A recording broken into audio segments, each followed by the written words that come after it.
Welcome back to RBR, guys, and say hello to the brand new Mercedes CLA. And this is much more than just a new model. This car really signals a shift to a new direction for all Mercedes models in all key areas. And in a lot of ways, I think it's a return to a more traditional Mercedes-Benz model format.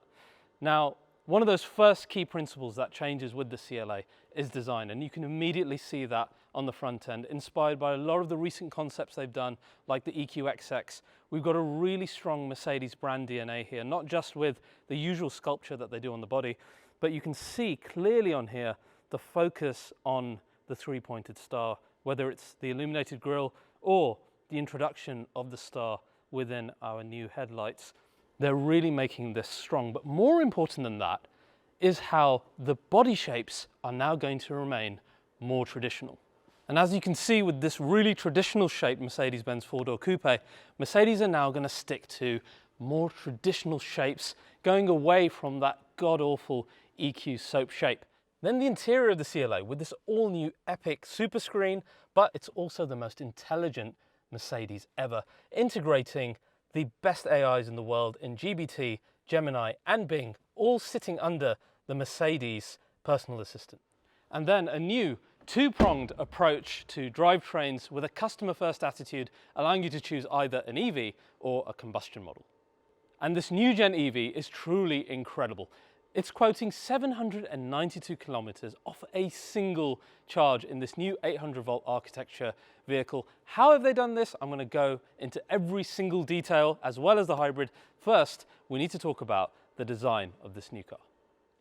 The final death knell in the EQ named cars. This is not the EQA four-door coupe. This is simply the CLA, as it should be, and it reflects an internal change at Mercedes about a year ago, where they were responding to market demand or lack of it, and decided that models would now follow a customer-first approach of having a two-pronged approach.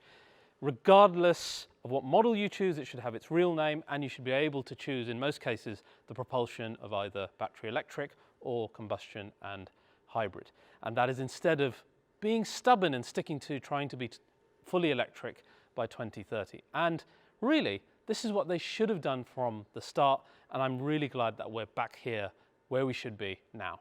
Speaking of EQ, I've been the most vocal hater of the design of those cars as well. And where they claim to be like interpretations of the cool CLA and CLS, they just weren't. To me, they were just boiled eggs with shapes drawn on them. And now you see the CLA. It's just a CLA. It doesn't matter that it's electric. It is reflecting again what they're going to do going forward, that we should have our more traditional shapes, particularly when it comes to things like four-door coupes, sedans, saloons, etc. So the CLA is just a CLA, and when you compare it to the previous model, that's really just highlighted again. You will see that while it is a bit longer, it's about 3 centimeters longer, 6 centimeters on wheelbase longer, giving you more room inside, and a bit taller. Apart from that, squint test, it is essentially the same car, just updated. And it still maintains a great aero figure of 0.21, which is essentially the same as the EQE. So we're achieving the same goals aerodynamically as well. What's interesting to me is that this car heralds an all-new era for Mercedes in terms of software and design, which is kind of what the A-Class did previously. But they didn't bring an A-Class this time, did they? They brought the CLA. Ola, the CEO, said that they could have made a smaller car that might sell more, but they wanted to bring a car that brought the most value to the most people, and that's why they've chosen CLA over the traditional A-Class hatchback. Now, that doesn't mean that there aren't more models coming, and I'm going to fill you in on the ones that I think are going to be coming with the CLA later in the video. Now, when you look at the design to start with, because there's so much different here, I know you guys are itching to look at it. One cool fact to begin with is that the battery electric version brings back the frunk after 90 years. The last time it was in a Mercedes was in a rather obscure car that was the W23 Mercedes 130, and now it's back now in the CLA. Anyway, there's a lot to pick apart here in the design. So let's have a look at every detail together and see what we think of it. So let's start with the front end design here, which obviously it's changed a lot. We've been inspired by EQXX, as we've said. So the main thing that you see to begin with is this new light structure. Particularly from dead straight on, you see that visor that goes across the top, just under our Mercedes-Benz crest. And then within that light structure, a deconstructed Mercedes star that I think you're going to see now on every single model coming through. We've seen it in spy shots of S-Class, GLS, GLE. Pretty much every significant model will be bringing this graphic into it. And of course, this started in E-Class. How do you guys feel about this? I thought I'd really hate it when I first saw it because it was a strange mix of the EQ and something that we aren't used to. In person, with this A-shaped grille design, I actually think it looks pretty good. Lower half, very AMG line-like, as we've seen in GLE and other cars. And of course, your eye is drawn to the new grille, which has got 142 individually lit up stars in here that give you a welcome animation and a bye-bye animation. And of course, these stay on while driving. The three-pointed star in the middle is illuminated as well, which you actually get the ring illuminated in China and USA. You can't have that in Europe. Overall, it's very obvious that when you see this car coming up behind you, that it is a Mercedes, and it is, of course, a new generation of Mercedes. The rest, in terms of the front end, you've got your power domes, you've got your typical strong wheel arches as you do in a modern Mercedes coupe. It looks good. The BEV has another surprise, as we said, which is, of course, the frunk, which, as we said, makes a return after 90 years. That's useful. Charging cables, shopping, there's quite a lot that you can get in there. But it is, like I said, really quite strange to see that in a traditional four-door shaped Mercedes-Benz coupe. It's an odd one. That three-quarter view on the front, I think is probably one of the prettiest. I do think I prefer the previous one still, maybe because I'm still used to it. But this is a very muscular and handsome looking car. You've got this very defined cut on both wheel arches. It seems wider. It looks good. These wheels are available on the AMG Line Plus. They're multi-spoke, quite dark, and they look good. One thing I really don't like is this badge here. It feels like it's coming out of a car from 1999. Like the shape of it, the look of it, it's so out of place. There has to be a better solution. There has to be a better naming convention than sticking to EQ technology at the end of every BEV. I hope that they figure that out. The only thing that irks me on the side is this black side sill at the bottom. Normally this would be body colored and you would have a black trim in the middle, which I think looks more handsome. This reminds me of the EQ cars in the worst of ways, and I'm just not really a fan of that treatment. Door handles are the eat your finger ones that we first saw in S-Class, and they work pretty well. And that side profile, beautiful Mercedes-Benz four-door coupe. So far away from the horrible egg-shaped EQs, I love it. You see that lovely defined edge over each wheel arch. Really gives it muscle from both the sides, the direct front, direct back. It looks good. And then the rear, again, another showing of where Mercedes are going with their design. We saw it previewed in E-Class originally with the Mercedes star graphic within the light bar. It's more exaggerated here now in CLE. You've even got a ring around the star, kind of like your Mercedes logo. And then your bar is actually these little jewel-like pieces that split up across the back. And then this AMG Line Plus has the spoiler on the back, and you've got a large black diffuser at the bottom. I think the rear three-quarter, again, really handsome, traditional Mercedes-Benz four-door coupe, very sporty. This is a good design. It's a handsome, handsome four-door coupe, and what an entry into the Mercedes family. Now that's the look of the CLA EV. I have the hybrid here as well. Let me show you what that looks like. Right guys, come through here. Now, to show you the difference between our battery electric CLA and the hybrid one, you can see they're actually very similar. The difference comes, like I said, in the grille, where here you've got that illuminated star one, and on there, it's a little bit more traditional Mercedes-Benz, even though they look very similar, which is great because we want the cars to look similar, regardless of what model that you're choosing. So let's have a look at this one. And it's great that they look the same because it should look really similar regardless of what drivetrain you're choosing, right? And you can see here on the front end, it's open because of course we want more cooling. We've got our combustion engine sitting in here that I'll fill you in about. It's an all new engine that's actually really, really small, completely developed by Mercedes and then produced in the Geely factory in China. But yeah, so our grille open. Instead of the illuminated stars here, we've got these chrome stars in a much more kind of traditional Mercedes grille. And then you've got the outline of the grille lighted instead of any of the stars or the main star itself, which is actually quite a nice look, I think. And overall, because you've got a bit more texture and light play, I kind of prefer this one a little bit. I'd love to know what you guys think. But apart from that, the hybrid or the combustion car is essentially identical. And this is a new color that they're doing. It's like a light mintish shade. And it's quite a nice shade actually. Now this one is the launch edition CLA, and it comes in this Magno black paint color, and then it's got a load of gold details around it. So if we come close and you have a look at the wheel flange here, I really don't like these wheel designs. They say AMG on it, but probably one of the worst AMG designs I've ever seen on a wheel. Maybe it's just the matte black color, but you've got the gold around there. And then inside, they've actually done quite a lot on the interior. So you've got our center console here in like a gold shade. We've got gold on our floor mats. We've got gold on the door card as well. And that's to give this all kind of a unique launch edition look, should you like it. And of course, this shade of brown is only available in higher end Mercedes cars like the GT, like the SL. It's all a bit exclusive if you want to have a launch edition CLA. Now, the important section, let's talk about what's going on under the skin. The CLA is based on Mercedes' new MMA architecture, which is the Mercedes modular architecture. And this essentially allows the car to either be fully electric, because it was designed electric first, or we can also have a combustion variant, as we do in this car today. As for the EV, it is an 800 volt system, and this comes straight from the incredible EQXX 1,000-kilometer test car. It was in fact a car that went over 1,000 kilometers in the test that they did, which was incredible. And now that 800 volt system trickling down to CLA. This not only gives ultra high performance, but it also gives you ultra high efficiency, and it works together with two new types of battery with all new cell chemistry. And actually their cell chemistry differs quite a bit. The big one and the important one is the new NMC battery. It's nickel, manganese, cobalt, similar to what we saw in the new Taycan facelift actually. And this is the one that gives us the staggering figure of 792 kilometers on a single charge in the 250 or 770 in our 350 4MATIC. It's absolutely insane figures.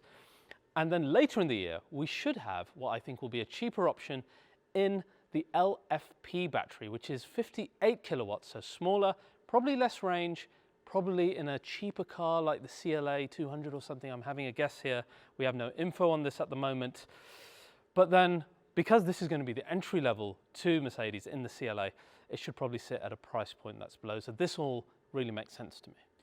Now, the cool thing that the 800 volt architecture allows for is ultra fast charging at 320 kilowatts. Now, what that basically means in real world terms is in 10 minutes, you can get 300 kilometers worth of range, which is why they're saying it's almost as easy to get miles in this as it is to fill up a traditional car. And one really cool thing they did that I don't think they needed to, they took a couple of CLAs to the Nardo track and they did over 3,700 miles in 24 hours with just 40 charge stops of those 10 minutes, which is really impressive for a new age Mercedes electric car.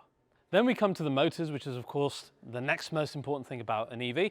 And the main motor that we have in both models is the rear motor, which is a permanent synchronous motor, and it comes with a next gen inverter in there as well. And this provides 200 kilowatt or around about 272 horsepower by itself. So in the 250, that would be a rear wheel driven car. The 4MATIC cars get an additional motor, a different one on the front of 80 kilowatt or just over 100 horsepower.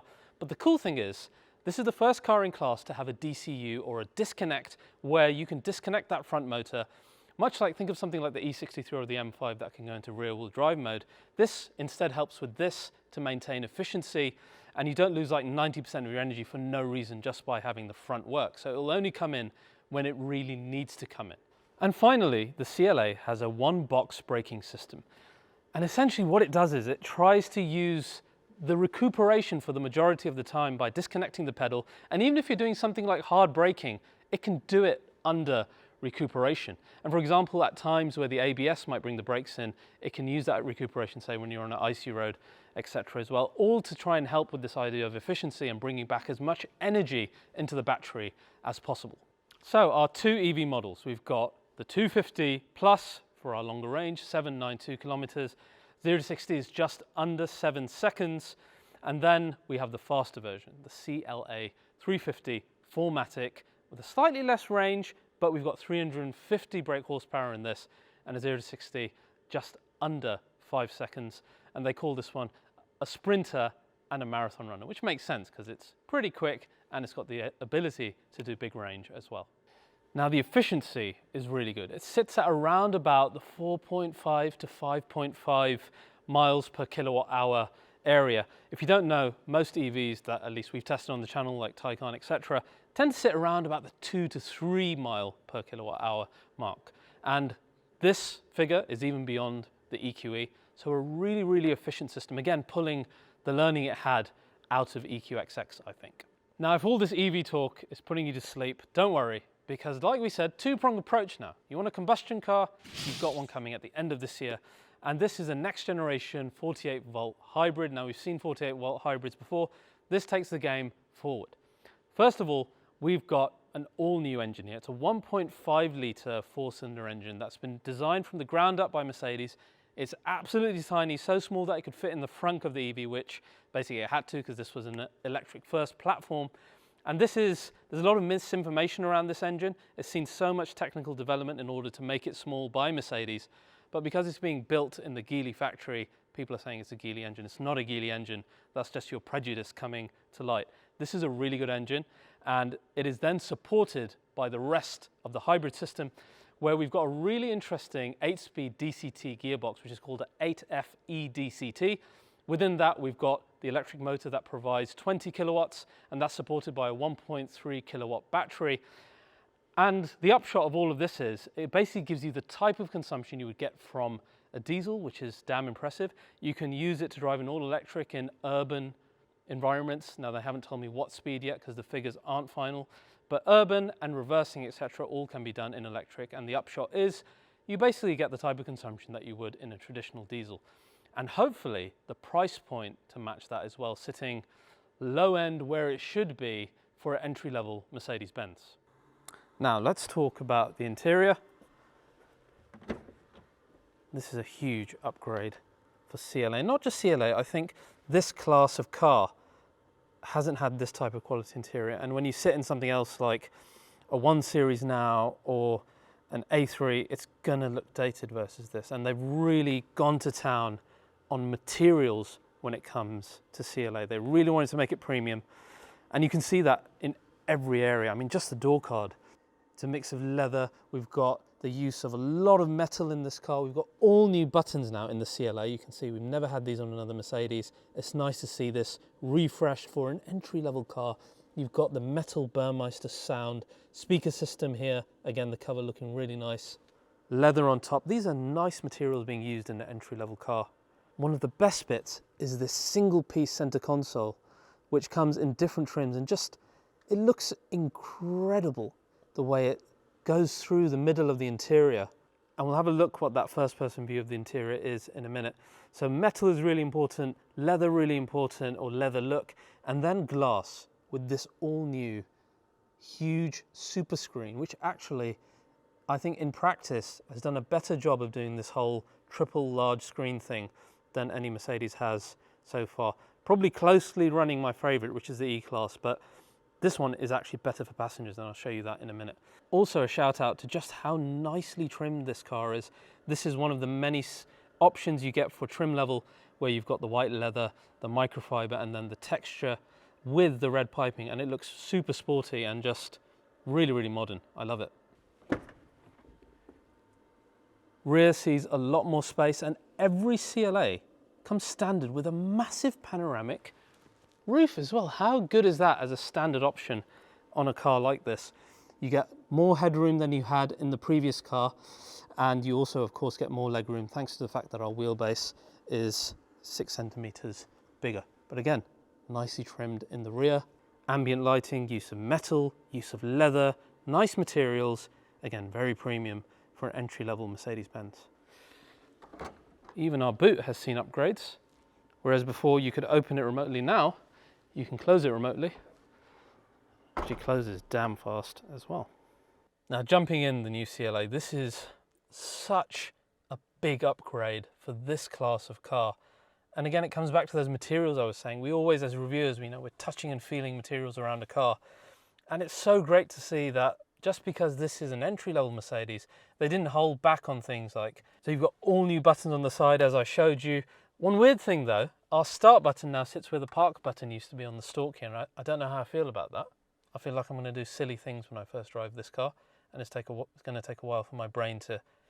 Anyway, the materials and the general look and feel is pretty amazing. Really reminds me of EQXX with this all new super screen. And I like the fact that the screen, unlike the hyper screen in the EQ cars, which kind of laid back and was just not personal enough, it wasn't driver focused enough, this one sits upright. I can see the driver zone better. I can access this screen a lot easier as well. And of course this screen, an all new OS. We'll go into that in a minute. Just the structure for a moment. You've got these lovely turbine vents here that change light with the ambient lighting. Now the system, so improved here in MBUX. The first thing is the use of AI. Like I said, we're using not only ChatGPT, we're using Gemini as well, we're using Microsoft's Bing search, but all of that sits under the umbrella of the Mercedes assistant. So you only see that one three-pointed star that's sitting there and thinking, and it will access the service that it thinks is best for whatever request that you have. The other great thing here is that the inbuilt Mercedes navigation now works in conjunction with Google Maps. So whether that's your routes, whether that's live traffic information, whether that's using Gemini in order to find, say, a restaurant with a nice view, all of that will be done by Google. But the rest, for example, if we go into here and we say that we want to go to Hamburg, it'll calculate the route using Mercedes's intelligent route guidance system, and it'll tell you the state of charge, it'll tell you the charging points, etc. Basically merging the two worlds of navigations together. One, the car navigation itself, knowing all the car's information, and two, the navigations that we pretty much trust the most in something like Google Maps. So this is a win-win-win for Mercedes customers. Beyond the navigation, this is an all-new system now, and you can see this is the zero layer that we have, which has your last used apps. It's got what we call the home button here that brings you back always to your app view, and then you always have your climate control here as well, and vehicle settings, which again a really important one for you to access things like the ESP, etc., within here at one touch. Now in terms of the apps, this is all very familiar to any modern Mercedes user. I'm using this for the first time and it's really easy to understand. You can see here, for example, that you can now make folders and name them, very similar to smartphones.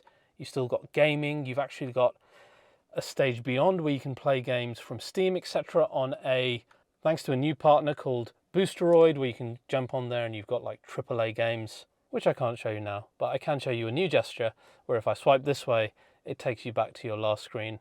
And that works actually from both sides of the Mercedes screen. So a few new gestures in here as well. So this is already then building on a great system that we are used to using in Mercedes-Benz, but made even more intelligent thanks to an all new system. Then we have our driver zone, which again has seen updates. You've got your typical screen here in front where you can customize the views that you have in the middle. Though this appears to be the only view currently available, I do wonder whether they will build upon this with more driver views as they have done in the past. Our steering wheel has all new buttons actually, even though it looks the same. So on this side now you have your volume and you have your directional bits to control this screen, but you cannot control this screen with this anymore. That's gone. And on this side you have all your driving assistance systems.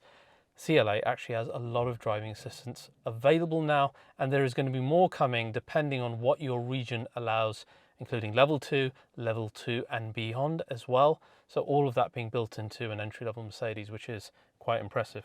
Vents here look nice. You've got still a few buttons like dynamic select, which is better that it's here near the steering wheel, which is good. Still not sure about that. That's a bit of an oddity to me, but it's nice that our driving select button is there. And I absolutely love these turbine vents with the ambient lighting sitting within there. That's a really nice touch, and really the screen, and really this is a good looking screen. Passenger screen now more usable than it's ever been. It's the exact same size as the screen in the middle, and when you sit in front of it, it's absolutely massive. That's a 10-inch screen, that's 14, and that's also 14, and it's genuinely a proper usable size now, which frankly in the past I always said it was never usable and not useful at all in terms of content usage. So whether that's playing games, watching movies, etc. Now to me, with a big 14-inch screen, that makes a lot more sense. If you don't want that, there is a standard option, which is actually quite cool. Now this is your other standard passenger screen option, which is not a screen. It is essentially a trim of Mercedes style pattern like we saw in E-Class. And whatever you have in terms of your ambient lighting color is what comes up on there. So if we change that, for example, to blue, that'll change, or to mega pink. All right, easy. But yeah, that's quite a nice option then if you don't want to have or splurge on the additional passenger screen. Overall, for me, this view, and I keep coming back to it, and the material feel and everything just feels really premium for an entry-level Mercedes-Benz. I'm glad to see it. I hope this translates into all their future cars where we get a bit more touchy-feely appreciation of the car that we're buying, because it's these little things, these irrational things that we really appreciate. Now I mentioned there will be more models, okay? While they haven't said anything about a hatchback, so I don't think the A-Class is coming as it stands, what they have said is coming is firstly a shooting brake variant of this. Makes sense, more practicality, probably going to look exactly the same but with a shooting brake rear. The next one is a 3-row, 7-seat SUV, and it seems to be very traditional Mercedes-Benz SUV look, which is great. So it's not like this being copy-pasted onto an SUV, and that'll have 7 seats. We've seen it testing around, looks quite interesting, so that's definitely coming. And the other one should be a GLA type crossover, so a 5-seat SUV, again, looking more traditional in its shape in terms of a traditional Mercedes-Benz. Now, the one that you want to know about, of course, AMG. What are AMG doing? They're doing an all-EV version of this car. And that was actually confirmed very recently by the CEO of Mercedes-Benz, Ola Källenius. But even the AMG version of this here, 400 kilowatt plus, with those same features and everything, they're going to be a blast to drive. So he's obviously very excited about this car. Over 400 kilowatt means over 550 brake horsepower in a small car like this. Weight-wise, our EVs are around about 2 tons. So that's still a pretty good power to weight ratio for a small car. From the spy shots, it's quite interesting that we have this huge wing type element that's being hidden. I wonder if that's an active aerodynamic wing like we've seen on the GT4 door in the past. I imagine you'll have a really aggressive looking front end, 20-inch wheels, the typical AMG style of making things a bit more emotional. And rumor has it they could even have modes to give you combustion engine style sounds, but that's just rumors for now. We will see what happens in the future. So guys, the all-new CLA, I think it's much more than a model to us. It's a return to the values that really made a Mercedes-Benz. This is a return to building high-value cars that are valuing tech, luxury, and materials, and really putting the customer first in what their demands are, and thinking about what they think a Mercedes-Benz should be, rather than what the rest of the market is doing. I hope you've enjoyed this episode of RBR. If you have, drop a comment, give a thumbs up, subscribe. See you guys next time.